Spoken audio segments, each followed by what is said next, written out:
దేవుడు సంఘానికి పునాదులు వేశారే, వాళ్ళు ఇంత చేస్తే మన సంఘానికి మనం ఏం చేయగలుగుతున్నామయ్యా? రండి మందిరాలు కానీ బతుకులు భవిష్యత్తుగా మాట చెప్పేదండి. అంటే ఈ మాటల చెవికి ఎక్కో, మేలైన మాటల చెవికి ఎక్కవో. ఎంతసేపటికి దురదశమైనటువంటి వారు పిల్లలకి ఏదైనా అమ్మ సేవకులే కాదండి, ఇంట్లో అమ్మా నాన్న చెప్పినా కూడా పొరపాటుని పెట్టరు. అరే కొట్టుకాడికి మసాలా నేర్పా అంటాడు. అదే పక్కింటి ఆంటీ పెంకులో చెప్పమను, పల్లి కొనపోయి తెస్తారు నడుచుకుంటా వెళ్ళి. ఎందుకని? అమ్మా బాబు చెప్పే మాట వినబుద్ధి కాదు. ఎందుకంటే అంకులు పెంకులు చెప్పే మాటలు వినబుద్ధి. ఎందుకంటే అంకులు ఆంటీ ఏమంటే, అమ్మా ఇదిగా నీ నడక రాసులు ఫ్లాట్. నిజమేనండి, మమ్మీ ఎందుకని ఇట్లాంటి మాటలు చెప్పదు? అమ్మ కొంపలేందుకు ముంచుకుంటుంది. ఈ ఆంటీలు పెంకులు సరస్వతులు మాట్లాడు, పిల్లలకేమో సరస్వపు మాటలంటే ఆసక్తి కలుగుతుంది. వయసు అట్లాంటిది. ఆ సరస్వతులకి ఇంప్రెస్ అయిపోతా ఉంటుంది తల్లి.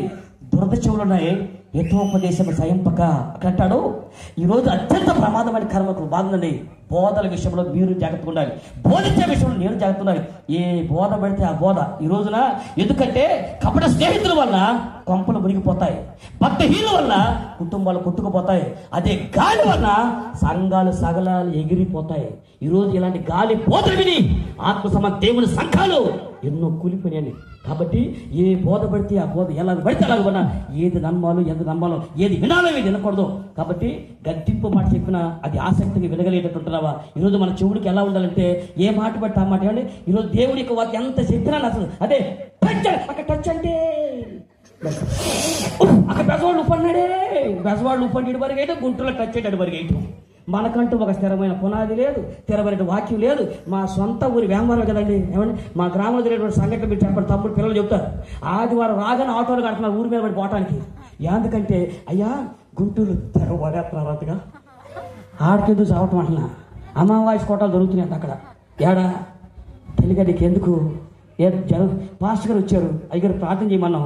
ప్రభువా పేతురత్తకి జ్వరం వచ్చినప్పుడు తగ్గించావు, ఈ బిడ్డ కూడా జ్వరం తగ్గించమని ఏసునామని అడుగుతున్నాను తండ్రి అని అడిగితే తగ్గలేదు ఏంటండి అంటే మనకి రెడీమేడ్ జరిగిపోవాలన్నమాట. అవి పాస్టర్ ఏంటి తగ్గలేదు, ఈ విశ్వాసం లేదనుకుంటాడా అంటే పాస్టర్ గారు అన్నారు, అమ్మ ఒక 3 రోజులు ఉపవాసం పెడదాం, ప్రార్థన చేద్దాం. అమ్మాయి 3 రోజులు ఉపవాసం పెడతా, ఇంటికాడ బట్టలు అంటే నువ్వు తవ్వుతావా? నువ్వు తవ్వు. ఎవరు 3 రోజులు ఉపవాసం పెట్టమంటే ఇంట్లో బట్టలు అన్నీ నువ్వు దోవుతావని అన్నావు. అదే రమేష్ హాస్పిటల్కి వెళ్ళి 4 రోజులు పెట్టమంటే నువ్వు దోమంటారా? ఆ డాక్టర్ చెప్తే 4 రోజులు పెడతారు, పాస్టర్ గారు చెప్తే 2 రోజులు మాత్రం ఉపవాసం పెట్టరే. ఎందుకని అంటే మనకి ఏదైనా రెడీమేడ్గా జరిగిపోవాలి. ఇలా జరిగిపోవడానికి వారికి అలవాటు పడతారు. తల్లి ఒక మాట చేతనండి, నువ్వు నడిపిస్తున్న యేసుక్రీస్తు రక్తములు కనబడి సంఘం, నీ సంఘంలో దేవుడు చేయను పలానా చోట చేస్తాడే మాట దేవుడు ఎప్పుడు వాడు. వాక్యం వెంటనే ఏ ఊరన్నా వెళ్ళండి, మంచి వాక్యం ఏ దేశానికైనా పోండి, కానీ నీ సంఘాన్ని అనుమానించి అవమానించి మీరు వెళ్ళటం అది ప్రమాదకరమైంది.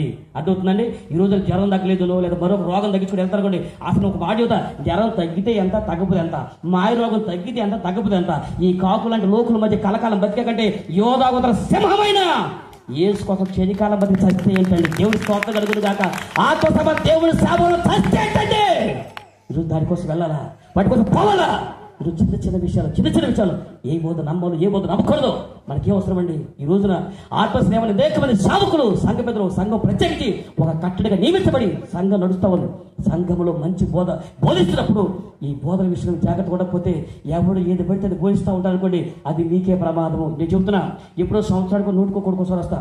నేను ఒక మాట అడుగుతాను, మీరు ఏమనుకోనంటే ఏమనుకుంటే అడుగుతా, ఏమని అనుకున్నాగా అడుగుతున్నా సిగ్గా శర్మ.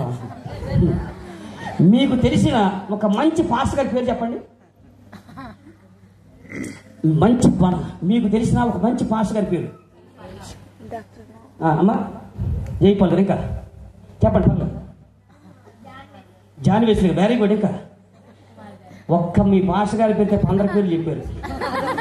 మరి యాంక్ అనుకుంటా. మరి అది నాకు తెలిసి సంగతే. అంటే మనకు మనోడు తప్ప దేశం వల్ల ఒక్క మన సంఘం తప్ప దేశ సంఘాలన్నీ ఒక్క మీ పాస్ గారు తప్ప ఊరోళ్ళ పాస్ గారు అరుపులు. మంచి పాస్ గారి పేరు చెప్పండి. మా పాస్ గారు అండి ఆదామని చెప్పొద్దండి, పోనీ ఆదా గారి పేరు చెప్పొద్దు. నా పేరు అంటే మేము మంచివాళ్ళం పోనీలండి అంటే మీ దృష్టి అది తప్పులేదు లెక్క. నీతిమంతులు జ్ఞాపకం చేసుకోరుట ఆశీర్వాదకరం. ఎప్పుడు మాట్లాడాలి ఈ వాక్యాన్ని? ఈ వాక్యం ఎప్పుడు చెప్పాలి? చనిపోయిన తర్వాత చెప్పాలి. అంటే నీతిమంతులు అంటే ఎవరు? అంటే మీ శాతం మంచోళ్ళు అనిపించుకోండి మేము ఏమవ్వాలి? ఓహో, బతికొండగా మంచి వాళ్ళు అంటారన్నమాట. దండం పెట్టండి. అర్థమైంది మీకు? అంటే ఇప్పటికైనా సరే మన సంఘం మీద మనకు దేవుడు ఒక మాట చెప్తారండి, నిన్ను వలె నీ పొరుగు వారిని ప్రేమించు. తర్వాత ప్రేమించు మొత్తం చెప్పండి. నిన్ను వలె నీ పొరుగు వారిని అంటే అర్థం ఏంటి తెలుసండి? మొదట నిన్ను నువ్వు ప్రేమించుకో, అదే రకంగా పొరుగు వాడిని నిన్ను వలే అంటే నిన్ను నువ్వు ప్రేమించుకో, అదే విధంగా ఎదురు వాడిని ప్రేమించాలన్నాడు. మొదట నీ సంఘాన్ని నువ్వు ప్రేమించు, అలాగే మిగిలిన సంఘాలు కూడా ప్రేమించబడాలి. చాలా కష్టంగా ఉంటుంది. దానికి ముందు మనకంటూ మన సంఘం మీద ప్రేమ లేకపోతే ఎట్టండి? అన్ని సంఘాలు మనవే, ఏ కడగబడ్డవే, ఏ దేశం లేదు, ఏ దోషం లేదు. కానీ మొదట నీకు నీ సంఘం మీద పనిచేసుకొని ఆ సంఘంలో మంచిగా ప్రేమించాలి. నిన్ను నువ్వు ప్రేమించుకోవాలి. అందంగా ఎవరు ఉంటారంటే నిన్ను నువ్వు చెప్పుకోవద్దని ముందు మనకంటే అద్దం ముందుకెళ్ళి నుంచుంటే మనం ఏం చేస్తాం? అసలు మనకంటే అందగా ఉంటాడు భూమి మీద అనుకుంటాం. మా అసలు అద్దం పగిలిపోవాల్సిందే. మరి ఎంత అనుకుంటారు?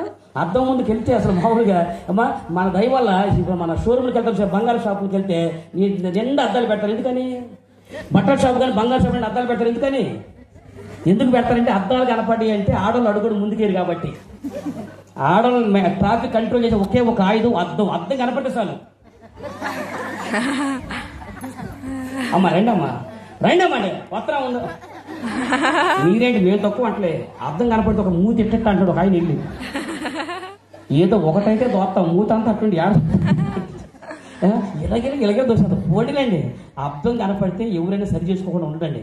అది కదా, ఎందుకంటే ఎక్కడైనా మన అందాన్ని చూసుకుంటా ఉంటాం. అందం మంచిదే, కానీ మన అందం చూడడానికి ఎప్పుడో తెచ్చండి. మీరు ఉదయాన్నే లేచి 10 తంతుల సితారా వాయించుచు ఎన్ని, ఇది ఒక 5 తంతులు, ఇది ఒక 5 తంతులు, 10 తంతుల సితారా వాయించు. అప్పుడు చూడండి మన అందం ఏంటి కనపడి కనుక పోడ్లండి. మనం ఎలాగుండా మనకు మన అందగా అనిపిస్తుంది.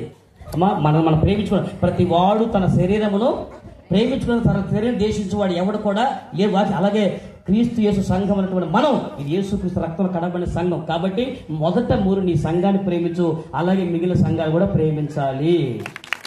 దేవుని యొక్క వాక్యంలో ముందు నీ సేవకును ప్రేమించాలి. తల్లిగా అక్క మళ్ళా చెప్తున్నాను, 100 కోటికో సంవత్సరానికి ఒకసారి వస్తా, ఎప్పుడో ఒకసారి వాక్యం చెప్పేది.